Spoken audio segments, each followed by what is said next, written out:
Deputy chief minister Mallu Bhatti Vikramarka ने हफ्ते को इल्ज़ाम आयद किया कि अपोजिशन जमातें Hyderabad disaster response and assets monitoring and protection agency यानी हाइड्रा के ताल्लुक से गलत तशहीर कर रही हैं, जबकि इस एजेंसी का क़याम हैदराबाद की मज़ीद हमाजहत तरक्की को यकीनी बनाने के लिए किया गया है।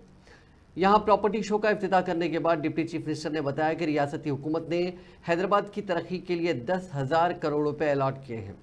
शहरियान हैदराबाद को पीने के पानी की किल्लत से महफूज रखने के लिए भी मबसूत इक़दाम किए गए हैं। ड्रेनेज के मसले की यकसुई के लिए 39 स्पेशल ट्रीटमेंट प्लांट्स भी मंजूर किए गए हैं। उन्होंने कहा कि हैदराबाद में मुख्तलिफ मकामात पर टावर्स भी तामीर किए जाएंगे। डिप्टी चीफ मिनिस्टर ने कहा कि मूसा नदी की बहाली के प्रोजेक्ट के तहत जो ख़ानदान मुतासिर हो रहे हैं उनके बच्चों को इंटीग्रेटेड अकामती स्कूलों में तालीम फराहम की जाएगी।